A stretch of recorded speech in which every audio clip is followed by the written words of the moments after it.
샬롬 샬롬 샬롬 샬롬. 하나님 사랑합니다. 여러분 주안을 사랑합니다. 오늘 역대상 3장 말씀이죠. 다윗의 자손들이 소개되고 있습니다. 다윗의 왕의 아들과 딸이 쭉 나오죠. 24절까지 중간에서 끊을 수가 없었어요. 솔로몬까지는 좀 봐야 되는데 거기서 계속 아들들이 쭉 증거가 됩니다. 유다 자손의 족보가 자세하게 나열된 이후에 이제 3장은 다윗으로부터의 자손들을 기록해 나가고 있는 모습을 우리가 보죠. 3장에서는 BC 1000년경에 다윗 시세에서부터 BC 400년경에 600년을 통한 스룹바벨 손자에 이르기까지의 가계가 소개되고 있습니다. BC 1000년경에서 다윗 시세로부터 시작해서 BC 400년까지 600년 동안 유다 자손들의 족보를 기록하면서 이것은 역대상 2장 3절에서부터 역대상 4장 23절까지 쭉 기록이 되죠. 다윗의 가계가 한 장에 걸쳐서 소개되고 있는 것은 다윗에게 내리셨던 축복이 얼마나 대단했었든지 그것을 증거하고 있습니다. 다윗의 자녀들에 대해서 1절에서 9절까지 나열되어 있었죠. 헤브론에서 태어난 아들들이 1절에 보면 이렇게 증거하죠. 다윗이 헤브론에서 낳은 아들들은 이러하니 이렇게 시작이 됩니다. 다윗은 2세의 마지막 8번째 아들로 사울의 뒤를 이어 이스라엘의 왕이 되죠. 2대 왕이 됩니다. 다윗의 통치 기간은 40년 동안이었었죠. 그 중에서 헤브론 통치 기간은 7년이었다. 우리 오늘 말씀 도중에 나왔었어요. 그죠? 다윗이 헤브론에서 낳은 아들들은 이러하니 이렇게 얘기하죠. 다윗은 스바냐의 아비다들의 소생이요 셋째는 아드르암이라 다윗의 아내 예글라의 소생이었다. 그래서 4절에 이 여섯은 헤브론에서 낳았더라. 다윗이 거기서 7년 6개월 다스렸고 예루살렘에서는 33년을 다스렸다. 이걸 보니까 와 도합 40년 동안 정치 치기를 했구나라는 것을 우리가 알게 되죠. 40년 동안.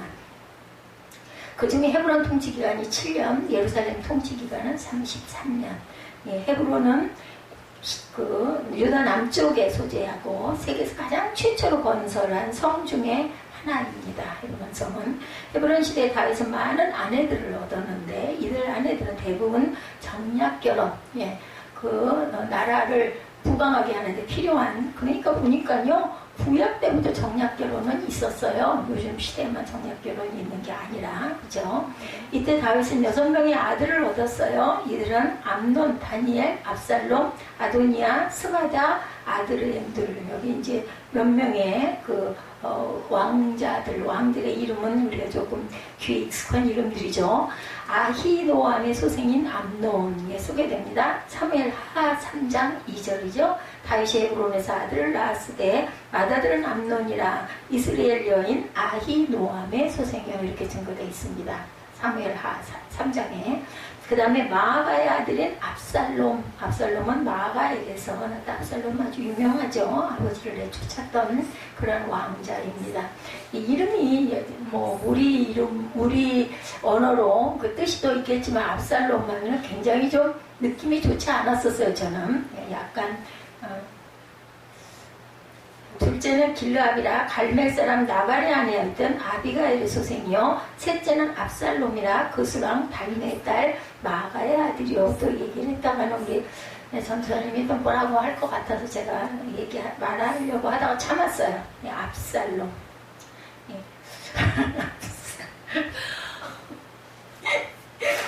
예루살렘에서 태어난 아들들 5절에 기록되어 있죠.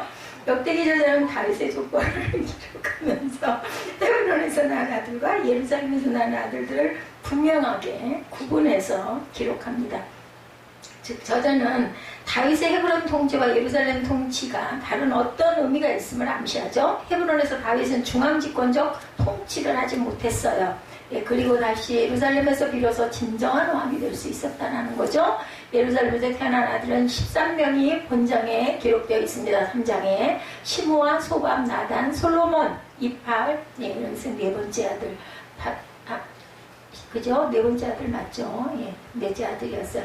이팔, 엘리사마, 엘리벨렉, 노가, 네벡, 아시아, 엘리사마, 멜라디아, 엘리벨렛 등이다. 솔로몬에 대해서 사무엘하 12장 24절에 증거합니다. 다윗이 그의 아내 밧세바를 위로하고 그에게 들어가 그와 동침하였더니 그가 아들을 낳으며 그의 이름은 솔로몬이라 하니라. 여호와께서 그를 사랑하사 25절에도 보면 사무엘하 12장 25절에도 보면 선지자 나단을 보내 그 이름을 여디디아라 하신 이는 여호와께서 사랑하셨기 때문이라는 뜻을 갖고 있는 이름이 두 개예요. 그죠? 여디디아라. 네, 솔로몬이라는 이름이 우리에게는 잘 알려져 있죠. 삼무아, 사무엘하 5장 14절에 보면 예루살렘에서 그에게 난 자들의 이름은 삼무아와 소박과 나단과 솔로몬과 이렇게 나타나 있어요. 유다 왕들의 족보에 대해서 이제 10절부터 마지막 24절까지 계속 나오죠. 솔로몬에서 요아스까지의 족보는 10절과 11절에 증거되어 있습니다. 솔로몬의 아들은 로호바며 그의 아들은 아비아요, 그의 아들은 아사요, 그의 아들은 여호사밧이요, 그의 아들은 요람이요, 그의 아들은 아하시아요, 그의 아들은 요아스요. 그래서 10절까지 읽고 여호사밧까지 우리가 잘 알잖아요, 이름을. 그리고 그만 끊어야 되겠다 생각을 했더니 뒤에도 아는 이름들 요람, 요아스 왕들이 나와서 읽었어요. 그랬더니 12절에도 아마샤 그의 아들은 아사라요, 그의 아들은 요담이요. 요담에 대한 이야기도 아주 적잖게 많이 나타나 있거든요. 그래서 까지 읽었어요. 12절까지. 그러고 보니까 또 아하스가 나오고 히스기야가 나오고 므낫세가 나와요. 거기 여기도 또 아는 이름들이네. 반가워서 또 14절까지 읽은 거죠. 아몬이요, 그 아들은 요시아이며. 참 24절까지 쭉 읽으면서 보니까 그래도 모르는 이름도 좀 있지만 아는 이름들이 많아서 저는 반가웠습니다. 아마샤에서 요시아의 족보가 13, 4절. 요아스의 뒤를 이어 왕이 된 아마샤는 에돔을 징벌할 능력 있는 왕이었지만 훗날 스스로 교만해서, 교만이 문제예요. 항상 멸망은 교만에서 온다라는 것. 우상을 섬기고 선지자를 배척했어요. 그래도 멸망을 하죠. 아사랴는 우시아라는 다른 힘을 가지고 있는 왕, 우시아 왕 이름 익숙하죠. 왕이었고 히스기야는 선한 왕이었습니다. 히스기야의 아들 므낫세는 부친의 정직함과는 달리 또한 우상을 숭배한 악한 왕이 됐어요. 그러나 요시아의 종교개혁은 쓰러져가는 다윗 왕가를 다시 일으키고 모든 백성들을 하나님 앞에 돌아오게 하는 계기가 되죠. 요시아 왕이 되게 어린 왕이었었죠. 아마사의 아들 마샤랴에 대해서 열왕기하 15장 1절에 이스라엘 왕 여로보암 제27년에 유다 왕 아마사의 아들 아사랴가 왕이 됐다 이렇게 증거합니다. 그가 왕이 될 때 나이가 16세라 예루살렘에서 50년간 다스리니라. 그의 어머니 이름은 여골리아라 예루살렘 사람이더라. 그래도 어머니 이름들도 이렇게 올려놔주고 있기는 해요. 그죠? 요시아 왕 여기 소개되죠. 열왕기하 21장 26절에 나타납니다. 아몬이 우시아의 동산지기 묘실에 장사되고 그의 아들 요시아가 대신하여 왕이 되니라. 대단한 일을 했어요. 요시아 왕은. 유다의 멸망에 대해서 북왕국 이스라엘은 계속해서 악한 왕이 나왔고 하나님의 버림을 받습니다. 그러나 남왕국 유다는 신실하신 하나님의 약속으로 인해 외세의 침략 속에서도 오랫동안 명맥을 유지하죠. 요시아의 왕의 종교 계획은 백성들을 하나님께로 돌아오게 하였고 요시아가 죽자 다시 죄 가운데 거하게 됩니다. 이렇게 훌륭한 왕들이 뒤에 오는 아들들이 훌륭했더라면 얼마나 좋겠어요. 그렇지가 못한 거죠. 요시아 이후 유다는 더욱 악한 악을 행하였고 하나님은 유다를 떠나십니다. 결국은 멸망하죠. 결국 유다 왕국은 바벨론의 침략을 받아 멸망하게 되고 시드기야와 아들들은 비참한 최후를 맞이합니다. 시드기야 왕은 눈이 뽑혀가지고 그죠? 바벨론으로 끌려가죠.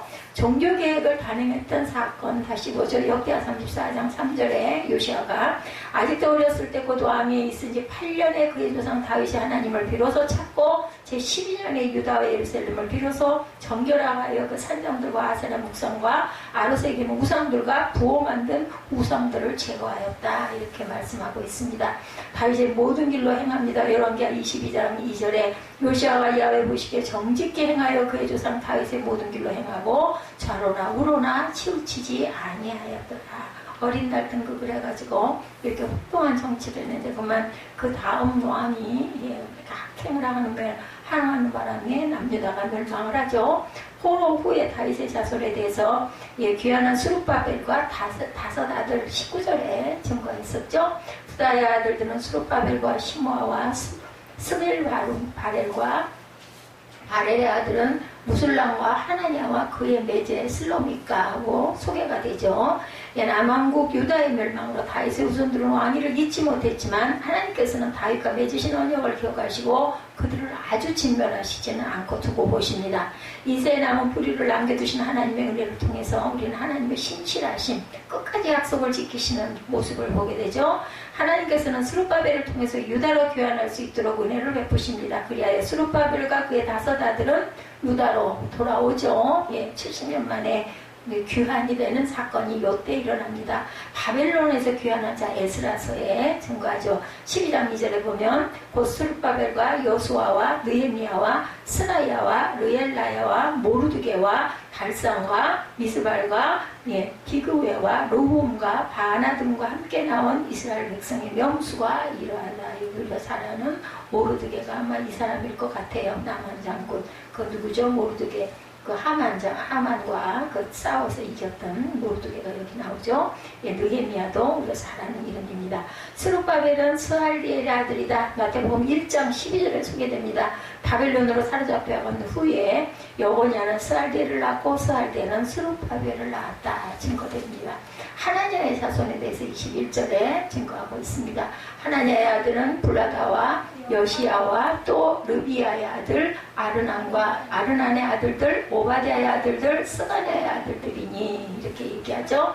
유다의 포로 생활은 약 70년 동안이었다. 이 기간은 짧지 않은 시간이죠. 우리나라 6.25 동란이 1950년에 일어났기 때문에 2020년이니까 70주년입니다. 이 기간 동안 유다는 아주 귀한 것을 배웠는데 그것은 여호와만 바라보는 믿음. 본장 말미에 3장 말미에 사로잡혀간 백성들 중에 여고냐의 아들들의 족보가 기록되어 있습니다. 이는 여고냐의 후손 중 귀한 일을 이끌고 온 지도자 스룹바벨이 있기 때문에 이 족보에 올라간 거예요. 성경에까지 올라옵니다. 또한 메시아가 여고냐의 후손인 스룹바벨의 후손으로 오셨기 때문입니다. 헤만의 아들 하나냐에 대해서 역대상 25장 4절이죠. 헤만에게 이르러는 그의 아들들 부기야와 마따냐와 우시엘과 스부엘과 여리목과 하나냐와 하나니아 엘리아다와 깃달디와 르만 기에셀 요수 부가사와 말로디와 호달과 마시오시라. 헤만은 궁정 악장이었죠. 그래서 이름이 익숙합니다. 예루살렘 성벽수 축자 느헤미야 3장 10절입니다. 그 다음은 하루막의 아들 여다야가 자기 집과 마주대한 곳을 중수하였고 그 다음은 하산느야의 아들 핫두스가 중수하였고 11절에 보면 느헤미야 3장 11절에 보면 하림의 아들 말기야와 가핫 모압의 아들 핫수비 한 부분과 파도 망대를 중수하였다. 이렇게 각자 맡아서 중수들을 이렇게 하죠. 그래서 예루살렘 성벽을 수축합니다. 결론은 역대상 3장에는 유다 지파의 족보 중에서도 언약의 정통성을 이어받은 누구? 다윗의 후손에 초점이 맞춰진 그러한 장입니다. 다윗이나 솔로몬, 스룹바벨은 이스라엘의 신정 체제 확립에 크게 기여한 인물들이었죠. 우리는 특히 다윗의 삶을 본받아서 남은 생애 동안 하나님과 동행하는 삶을 살아야겠습니다. 1절에서 9절에 다윗이 헤브론에서 낳은 아들들이 이러하니 맏아들은 암논이라 이렇게 시작을 하죠. 다윗의 자손들의 족보를 증거합니다. 몇 가지 진리를 증거하는데 첫째로 3장은 다윗의 집이 없어지지 않고 존속되고 흥황했음을 증거하죠. 악한 자들의 집은 멸망하지만 경건하고 선한 자들은 그 집은 흥황할 것이다. 하나님께서는 10계명의 제2계명에서 말씀하시죠. 너를 위하여 새긴 우상을 만들지 말고 위로 하늘에 있는 것이나 아래로 땅에 있는 것이나 땅 아래 물속에 있는 것에 아무 형상이든지 만들지 말며 그것들에게 절하지 말며 그것들을 섬기지 말라. 그래서 우리가 천주교들이 온전치 않다라는 이야기들을 목사님들이 많이 하시죠. 조그마한 그런 형상들을 많이 쫙 이렇게 늘어놓고 그것에 절하는 그런 모습들이 있기 때문에 그러는데 기념으로는 저는 만드는 게 그렇게 나쁘다고만은 생각하지는 않습니다. 섬기는 건 아니니까요. 근데 문제는 거기에다 기도하는 거, 절하는 건 잘못된 거죠. 나 여호와 너의 하나님은 질투하는 하나님인즉 나를 미워하는 자의 죄를 갚되 아비로부터 아들에게로 3, 4대까지 이르게 하거니와. 출애굽기 20장 4절에서 6절이죠. 나를 사랑하고 내 계명을 지키는 자에게는 1000대까지 은혜를 베풀겠다. 나 여호와 너의 하나님은 어떤 하나님? 질투하는 하나님인즉 나를 미워하는 자의 죄를 갚되 아비로부터 아들에게로 3, 4대까지 이르게 한다. 그리고 나를 사랑하고 내 계명을 지키는 자에게는 어디까지? 천대까지 은혜를 베풀어 주신다고 말씀하세요. 예를 들어 다윗을 집요하게 죽이려 했던 사울의 집은 거의 멸절되고 요나단의 아들 무비보셋만 남죠. 사무엘하 9장 3절에 왕 다윗이 사울의 종 시바에게 가로되 사울의 집에 남은 사람이 없느냐 하고 물어봅니다. 그러자 내가 그 사람에게 하나님의 은총을 베풀고자 하느냐. 시바가 왕께 고하되 요나단의 아들 하나가 있는데 절뚝발이니다 라고 얘기하죠. 또 심히 악하고 우상숭배적이었던 아합의 집도 완전히 멸절이 됩니다. 열왕기하 10장 11절과 17절에 보면 예후가 무릇 아합의 집에 속한 이스라엘에 남아있는 자를 다 죽이고 또 그 종교한 자와 가까운 친구와 제사장들을 죽이되 저에게 속한 자를 하나도 남기지 아니하였다. 이렇게 증거해요. 악한 자들이 약한 짓을 이렇게 많이 합니다. 사마리아에 이르러 거기 남아있는 바 아합에게 속한 자를 죽여 진멸하였으니 여호와께서 엘리야에게 이르신 말씀같이 되었다. 그러니까는 참 그 구약의 선지자들은 그 예언을 하나님이 성령께서 시키셔가지고 그대로 증거하고 전한 게 그대로 이루어지죠. 그러나 경건하고 의로웠던 다윗의 집은 비록 그의 자손 중에 악한 자들이 있었음에도 불구하고 끝까지 존속되고 번창합니다. 그의 아들 솔로몬은 말년에 하나님을 떠나 배교했고 우상 숭배에 떨어졌어요. 그러나 아비암은 그 부친에 이미 행한 모든 죄를 행하였습니다. 열왕기상 15장 3절 11장 9절에 증거되고 나오죠. 아하시아는 아합의 길로 행하여 악을 행하였다. 열왕기하 8장 27절. 또 아하스는 이스라엘의 열왕의 길로 행하였다. 열왕기하 16장 3절. 므낫세는 심히 악한 우상 숭배자였다. 열왕기하 21장. 또 여호아스, 여호야긴, 시드기야도 다 하나님 보시기에 악을 행한 악행을 한 왕들이에요. 열왕기하 23절에서 25장까지 증거됩니다. 그러나 다윗의 집은 환난과 징벌의 날에도 포로 생활 중에도 존속을 시키십니다. 특히 17절 이하에 오늘 보면 바벨론의 포로로 잡혀간 여호냐 즉 여호아기는 거기에서 즉 그 포로 생활 중에서 여러 아들들 즉 스알디엘, 말기람, 부다야, 세날살, 여가랴, 호사마, 느다바 등 7명의 아들을 낳았습니다.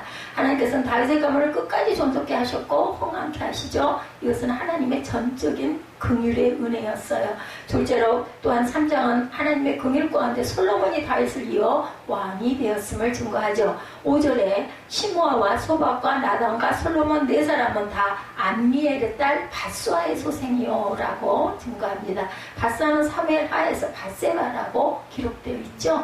밧세바가 아들을 넷이나 낳았어요. 그죠? 밧수아 혹은 밧세바가 누굴까 알죠? 우리가 잘 알죠. 다윗의 충성된 용사 중 한 사람이었던 우리아의 아내입니다. 다윗은 그 여자를 범했고 그것을 은폐하기 위해 그 남편 우리아를 전쟁터에 일부러 적진 맨 앞에 내보내가지고 고의로 죽게 하죠. 밧수아는 바로 다윗의 간음죄와 살인죄와 관련된 여인이기도 합니다. 그는 다윗의 치명적인 실수와 악하고 부끄러운 범죄의 산 증인이기도 했습니다.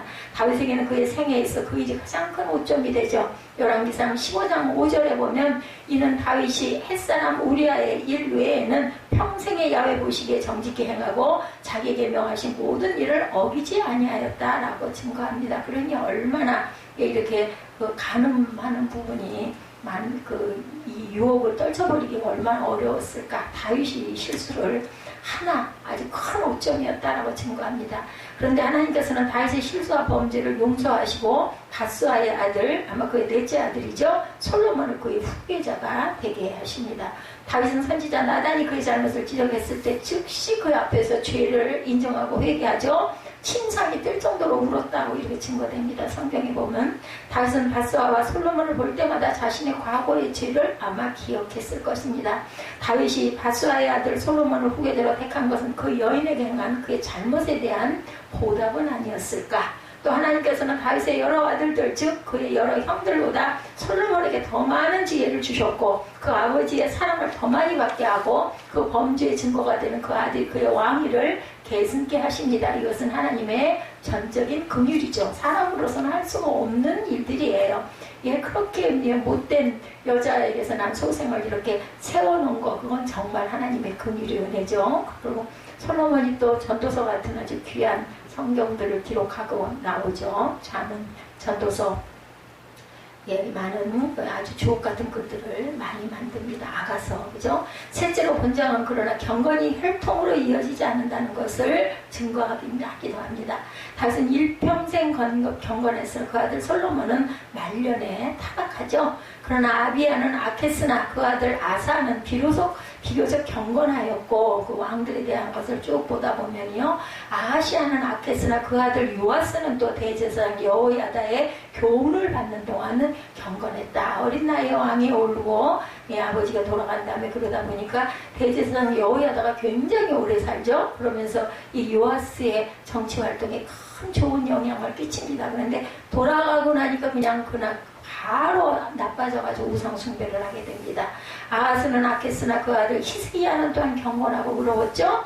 히스기야 왕은 잘 알죠. 시계 방향을 15도를 돌려가지고 15년 생명이 연장받았던 왕입니다. 그럼 반면에 히스기야는 경건했으나 그 아들 므낫세는 또한 심한 그 악행을 한 왕입니다. 한편 므낫세와 그 아들 아몬은 심히 악했으나 아몬의 아들 요시아는 또한 경건했습니다. 이것은 무엇을 말할까? 이것은 믿음과 경건이 혈통으로만 꼭 이어지지는 않는다.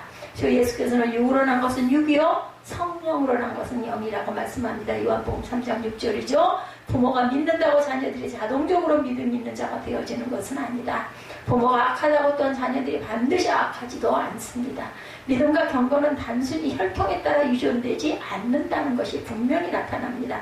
사람의 믿음과 경건은 오직 하나님의 긍휼의 은혜에 달려있다는 거죠. 3장의 교훈은 첫째, 우리는 하나님의 긍휼과 은혜만을 의지하고 가야 되겠다.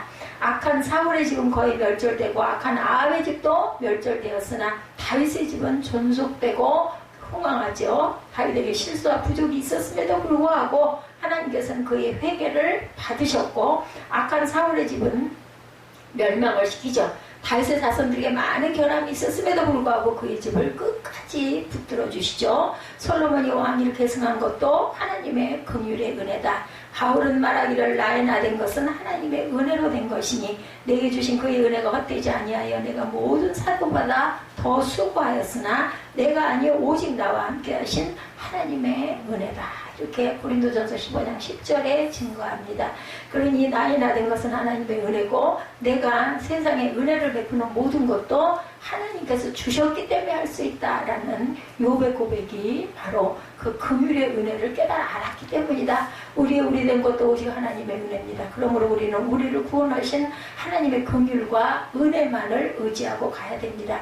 둘째로 우리는 하나님의 은혜에 의지하며 자녀들에게 믿음과 경건의 유산을 남겨주어야 합니다. 자녀들이 믿음 있는 자가 되는 것은 오직 하나님의 은혜와 부모님들의 성경 말씀을 부지런히 교훈하고 그들을 위한 기도와 또한 생활 속에서 보여주는 삶이 아주 중요하죠. 신명기 6장 6, 7절입니다. 오늘날 내가 네게 명하는 이 말씀을 너는 마음에 새기고 내 자녀에게 부지런히 가르치며 집에 앉았을 때든지 길에 행할 때든지 누웠을 때든지 일어날 때든지 이 말씀을 강론할 것이며 잠언 22장 6절에도 마땅히 행할 길을 아이에게 가르치라. 그리하면 늙어도 그것을 떠나지 아니하리라. 에베소서 6장 4절에 아비들아 너희 자녀를 노엽게 하지 말고 오직 주의 교양과 훈계로 양육하라 말씀하죠. 부모가 자녀에게 줄 유산 중 믿음과 경건의 유산보다 더 귀한 것은 없습니다. 우리는 하나님의 은혜에 의지하고 교훈과 책망과 기도로 자녀 교육에 힘써야겠습니다. 다윗 가문은 외적으로만 본다면 이 집안만큼 화려하고 완벽한 가문이 없어요. 그렇죠? 다윗은 무능하고 부패한 사울 왕조와는 달리 이스라엘을 단숨에 최고 전성 시대로 끌어올렸어요. 그의 아들 솔로몬 때에 가서는 부귀 영화가 크게 달하는 황금 시대를 구가하게도 됩니다. 그 결과 다윗 왕가는 백성으로부터 무한한 사랑과 신뢰와 존경을 받았고 전 이스라엘 중에서 그 집안만큼 행복한 가문은 있을 수가 없다고 분명히 여겨졌을 것입니다. 그렇지만 그 모든 것은 오직 사람 눈에 그렇게 보였을 뿐이다. 그토록 완벽하게 이를 데 없이 보였던 다윗 왕가에도 사람의 본질적인 연약함과 본성적인 악함은 여전히 자리를 잡고 있죠. 아니 인생의 온갖 근본적인 문제들은 오히려 이 다윗의 집안에서 가장 두드러지게 나타납니다. 바로 그런 까닭에 다윗 집안 역시 다윗의 자손으로 오실 메시아의 도우심이 절실히 필요했죠. 사람으로서는 가장 영광스럽고 가장 이상적으로 보이는 집안에서조차 실제로는 오직 장차 오실 메시아 예수님만이 유일한 소망이 되었다. 그렇다면 과연 왜 다윗 왕가조차 메시아가 필요했을까? 저와 여러분은 세상에서 가장 훌륭하고 완벽해 보이는 사람에게도 인간 사회에서 지위가 높고 부유하고 더할 나위 없이 복돼 보이는 집안에도 예수 그리스도가 꼭 왜 필요한 것인지 상고해 봅니다. 예수님은 죄인에게 용서의 구원자가 되시기 때문이죠. 첫 번째, 본문 1절에 9절의 말씀에 기록하기를 다윗이 헤브론에서 낳은 아들들은 이러하니 이렇게 시작이 되죠. 그래서 누이는 다말이며 그 외에 또 첩의 아들이 있었더라 이렇게 끝이 납니다. 여기 기록된 이름은 다윗과 그의 직계 자손에만 해당되는 족보예요. 9절까지 그죠?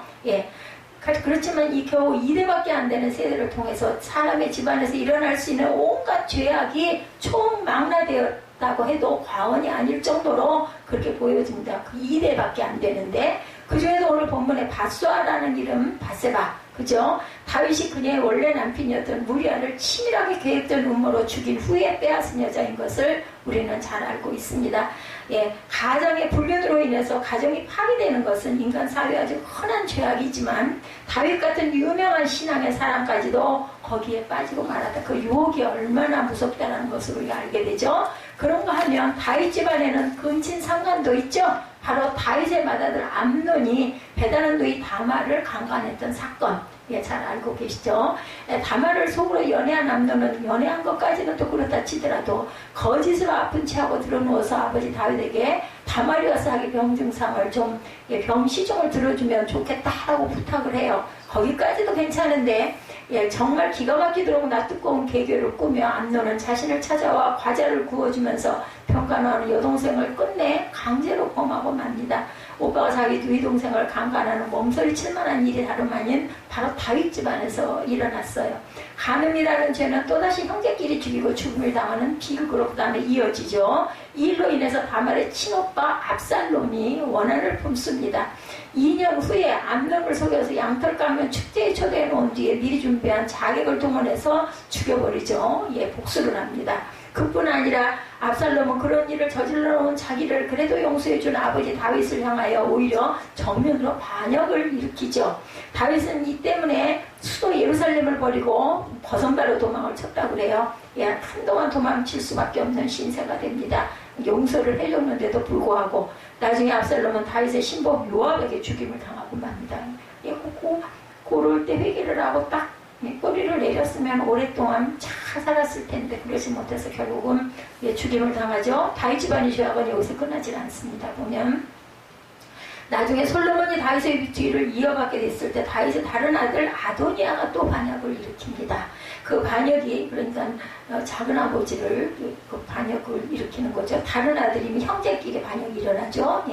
그 반역이 실패한 후 아도니아는 처음에는 용서를 받았지만 나중에 결국 솔로몬의 명을 받은 분하야의 칼에 죽임을 받고 맙니다. 다윗 왕가가 이처럼 조금만 파헤쳐보면 그 명성에서 기대되는 바는 반대로 온갖 최악의 죄악으로 가득 찬 집안이었다. 알고 보면 어느 집안이나 보면 내력을 보면 다 이런 부분이 있다라는 거죠. 다윗 왕가는 이처럼 이렇게 대단한 지저분한 일들이 이렇게 많이 일어났어요.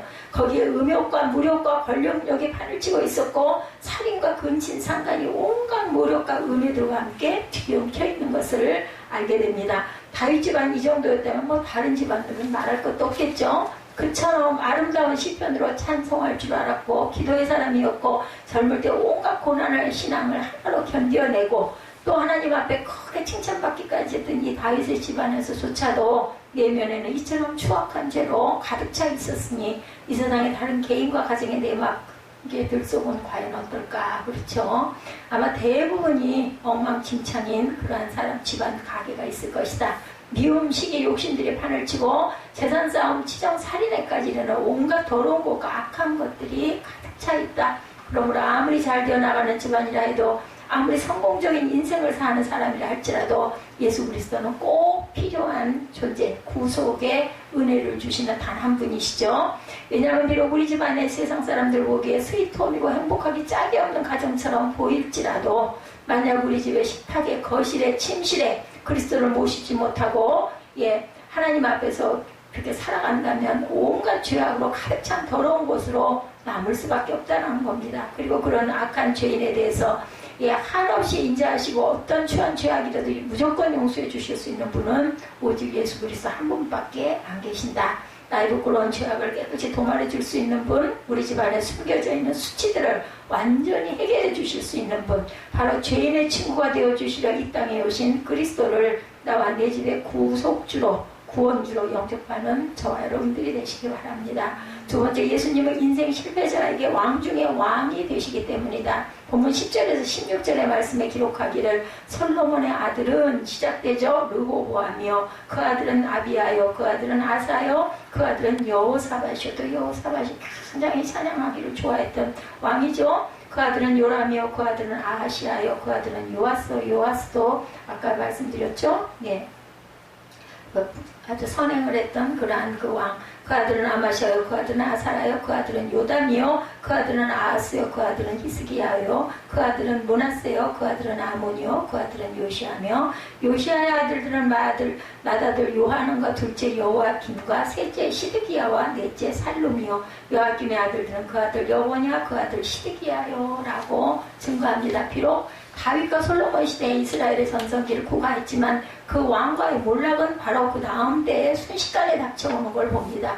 솔로몬의 아들 르호보암이 왕이 되었을 때 백성의 대표들이 그를 찾아와서 그들이 겪고 있는 고통을 탄원하고 해결해 줄 것을 요청했었어요. 초기에. 그때 르호보암은 부친 솔로몬 왕 때보다 나라 일을 해왔던 연로한 대신들의 간언을 무시하죠. 그리고 자기와 함께 놀면서 자란 잿돌의 친구들의 말만 듣고 그 백성의 대표들을 오히려 위협해서 돌려보냅니다. 이런 냉담한 왕의 반응에 실패한 열지파는 르호보암을 떠나 솔로몬의 신복이었던 느밧의 아들인 여로보암을 왕으로 추대하면서 북쪽 이스라엘로 독립을 합니다. 열지파가 떨어져 나가죠. 그 결과 남조는 유다와 베냐민 지파만으로 이루어진 나라로 남게 되죠. 그래서 남북이 갈라지게 됩니다. 조금 전에 그처럼 화려하고 강대했던 이스라엘은 다윗 왕조의 3대에 와서 그만 하루아침에 두 쪽이 두 동강이 나고 많은 사건, 위에 본문에 기록된 이름들은 그 중에 남조 유다를 중심으로 이어져 내려온 왕, 즉 메시아 계보를 이어간 왕들의 이름이었습니다. 특히 북쪽 이스라엘 왕들은 대부분 다 악한 왕으로 악명이 높았지만 남조 유다 역시 선한 왕보다는 악한 왕이 더 많아요. 보면 본문에 등장하는 19명의 왕들 중에 6명만 비교적 선한 왕, 2명은 중간, 그리고 나머지 11명은 악한 왕이었다라는 거죠. 그 결과 남조 유다는 결국 시드기야 시대에 가서 바벨론에게 완전히 망하게 되고 된 것을 우리가 알게 됩니다. 그처럼 멋있게 시작됐던 다윗 왕조, 온 국민의 성원과 칭송을 받고 인기를 모았던 명예로운 왕조가 오히려 나라를 둘러 쪼개놓고 결국 둘 다 망하게 되죠. 그처럼 이스라엘 역사에 성공적으로 보였던 다윗 왕가였지만 3대를 채 못 가서 내리막길 놓고 누박치기를 시작했고 마지막에 가서는 대실패로 끝나고 마는 걸 봅니다. 이것의 교훈, 이스라엘 백성이 하나님을 멀리하고 다른 이방 나라들처럼 사람 가운데서 왕을 뽑아 세우려고 했을 때 하나님께서는 바로 이런 일이 생길 것이라고 미리 경고하셨어요. 그러나 이스라엘 백성은 끝까지 고집을 부렸고 그 결과 그들이 하나님 대신 사람을 추앙하고 의지했던 것이 얼마나 어리석었던지를 뼈저리게 톡톡히 체험하게 됩니다. 결국 참된 왕은 하나님께서 친히 보내실 왕 중의 왕, 오실 메시아밖에 없음이 더욱 확실해지죠. 왜 사람에게는 예수 그리스도가 필요할까? 그것은 사람은 사람을 도울 수 없기 때문이에요. 그죠? 자기 자신의 앞가림도 제대로 할 줄 모르는 사람에게 다른 사람의 인생 문제, 이 인간 사회의 각가지 문제를 완전히 해결해 줄 수 있는 능력이 없는 거죠. 사람에게는 사람 가운데서 제 아무리 지식 있고 능력 있는 인물이라 하더라도 본질적으로 똑같이 죄 가운데 저주 아래 있는 유한한 피조물일 수밖에 없기 때문에 모든 사람의 원하는 바를 다 충족시켜 줄 수가 없다. 만약 이 땅의 왕들과 대통령들이 각 나라들과 인류 역사의 미래를 이끌어가는 궁극적인 주권자라고 한다면 그 끝이 과연 어떻게 될 것인지 전부 다 사망이죠. 그렇죠. 예. 그것은 절대로 온 세상이다 유토피아로 발전하는 결과는 나타날 수 없다는 거죠. 오로지 사람 손에 잡힌 지구란 결국 자원 고학 고갈이나 생태계 파괴 등으로 비극적인 멸망을 향해 치닫게 되든지 원자 폭탄 전쟁으로 순식간에 자멸하게 될 것이 틀림없다는 겁니다.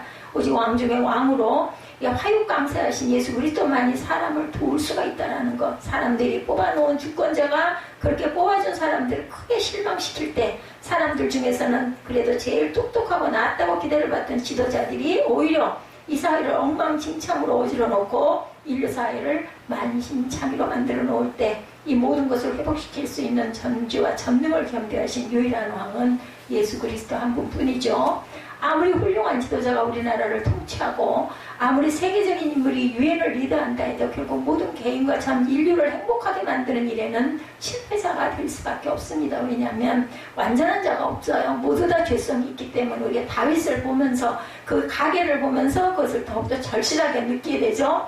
그런 까닭에 오직 예수 그리스도만은 나의 참되신 유일한 왕으로 고백하고 모실 줄 아는 참 성도들이 되시기 바랍니다. 세 번째, 예수님은 사단의 종이 된 자에게 대속의 메시아가 되셨기 때문이죠. 17절에서부터 24절까지 기록하기를 사로잡혀간 여호냐의 아들들은 그 아들 스알디엘과 이렇게 시작을 하죠. 예, 마지막 24절에 보면 엘료에네의 아들들은 호다위야와 엘리아십과 볼리아와 악국과 요한원과 돌리아와 아난이 7사람이더라. 이렇게 기록돼서 끝이 납니다. 3장이. 여기 기록된 것은 유다가 바벨론 제국에게 망하고 그 나라 백성들과 함께 다윗 왕조의 마지막 왕족들이 바벨론에게 포로로 잡혀간 이후의 족보입니다. 본문 17절에 사로잡혀간 여호냐의 아들들은이라고 문단이 시작되는 이유가 바로 여기 있습니다.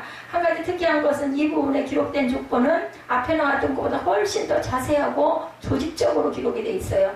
아들의 아들들 또 그 아들의 아들들이라고 매우 상세하게 족보를 밝히고 있어요. 이것은 의외인데요. 16절 이상에 나왔던 족보는 그래서 다윗 자손이 유다의 왕위를 잇고 있을 때였죠. 어쨌든 왕가로서의 명색과 권위가 있을 때였어요.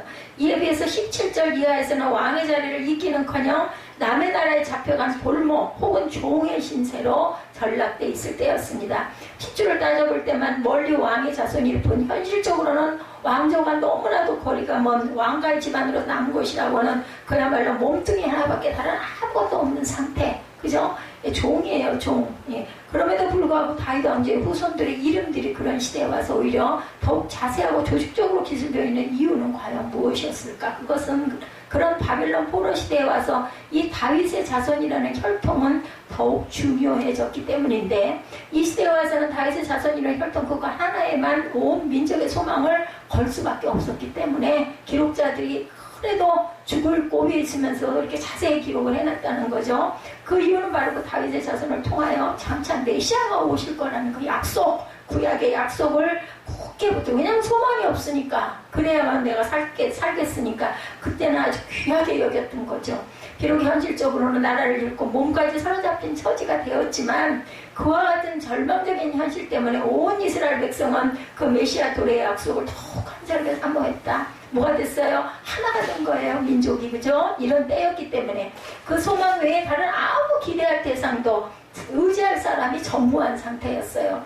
예, 바로 그런 까닭에 그들은 다윗과 솔로몬의 전성기 때보다 남북쪽 분열 시기 때보다 바로 이 바벨론 포로 시대를 지내고 있을 때 그들의 메시아의 소망을 이어주는 다윗 왕조의 족보가 더더욱 중요하고 귀하게 여겨졌기 때문이라는 겁니다.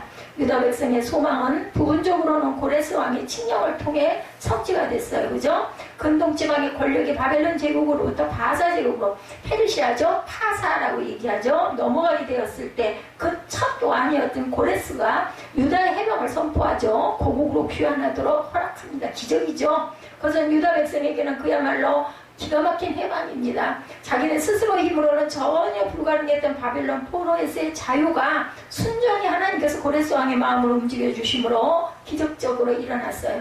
이것은 바로 예수 그리스도를 통해서 성취될 진정한 해방의 예표예요. 전주곡입니다. 죄로 인하여 저주 아래 속박되고 사단의 종이 되었던 우리들은 자기 스스로를 해방시킬 힘이 당연히 전무한 상태. 그처럼 죄의 종로로 터는 자들에게 오직 메시아만이 유일한 소망이 될 수 있을 뿐이었다.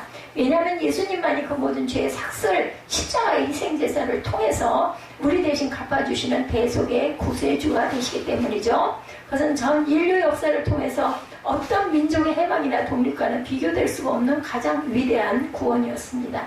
도대체 세상에 어떤 훌륭한 군주가 자기 백성을 위해 자신의 목숨을 대신 바친 적이 있었겠어요? 없죠. 역사상 위대한 인물로 존경을 받는 위인이나 추앙을 받고 있는 교주들 중에 그 누가 전 인류의 집값을 대신 치러주기 위해서 자기의 생명을 속죄주로 바칠 수가 있겠느냐는 거죠. 실로 대속의주라고 불릴 수 있는 분은 그리스도 예수 한 분밖에 없다라는 것. 세상에 어느 누구도 벗어날 수 없었던 사망의 저주를 대신 속량해 주시고 세상에 어떤 다른 사람도 자유롭게 해줄 수 없었던 사단의 권세로부터 우리를 완전히 해방시켜 주신 그리스도를 진정 나의 고마우신 구세주로 영접하는 성도들이 되시기 바랍니다. 다윗지간은 그처럼 명예와 부를 누리며 아무 부족한 것이 없어 보였지만 그 명문의 가문에도 메시아는 반드시 꼭 필요했다. 간단히 말해서 그처럼 행복해 보였던 다윗과 솔로몬 집안조차 그리스도가 없으면 사실은 콩쿠르 집안이나 다름없는 상태였다는 거죠. 그처럼 훌륭하고 유능하게 보인 다윗 왕가도 그들을 의지했던 이스라엘 백성에게 완전하고 장과 태평성대를 주지는 못했어요. 그 다윗 왕가가 저지른 실패와 망국은 오직 장차 오실 다윗의 자손 메시아를 통해서만 회복될 수가 있었습니다. 그러므로 예수를 믿지 않아도 하늘을 우러러 한 점 부끄러움이 없고 양심적으로 살 수 있다고 절대로 자만해서는 안 되겠다. 모든 사람의 인생 내면에는 온갖 죄악, 살인과 간음과 욕심과 거짓이 충만하게 있기 때문이라는 거죠. 나는 예수를 의지하지 않아도 나 자신의 생을 충분히 꾸려나갈 수 있다. 내가 지지하는 사람이 대권만 잡으면 우리나라는 절대로 잘 될 것이라고 절대로 사람을 믿지 말고 착각도 말아야 한다라는 거죠. 우리 지금 정부가 저는 생각하고 싶지도 않지만 어떻다고 하죠. 뽑을 때는 또 얼마나 희망을 걸고 소망을 가지고 잘했다라고 얘기를 했는데 그게 단 몇 년이 안 가가지고 바닥이 납니다. 사람이 만왕의 왕 만주의 주 대신 예수 그리스도를 떠나서는 저희끼리 지상의 유토피아를 세우려는 꿈은 결국 실패와 멸망으로 치닫게 된다는 것. 우리 하늘 꼭대기까지 가자. 거기 올라가서 점령하자고 바벨탑을 쌓았지만 한순간에 흩어져 버리죠. 이제는 예수를 믿기에는 너무 늦었다고 그동안 살아온 인생이 내가 생각하기에도 너무 악해서 도저히 구원을 바랄 수 없을 정도로 절망적이라고 해도 결코 낙심할 필요는 없다는 것. 왜냐하면 완전 타락과 전제 무능력에 사로잡혀 스스로 꼼짝할 수 없는 바로 그런 죄인을 구속해 주시기 위해서 예수께서 당신의 고유를 십자가에서 대신 흘려주신 사실 때문입니다. 아무리 사람 가운데 훌륭하고 뛰어난 개인과 아무리 인간 사회에 존경과 부러움을 받는 최고의 가문이라 해도 결국 예수 그리스도만이 유일한 정답이고 틀림없는 구원의 길이죠. 우리가 다윗의 집안 이 모습을 비웃고 권력자와 재별의 사생활을 흉볼 자격이 아무도 없다라는 것. 바로 나 자신을 살펴보고 우리 가족부터 돌이켜보아야겠다. 어느 가문이나 어느 가족이나 그죠? 이런 부분이 다 있다라는 거죠.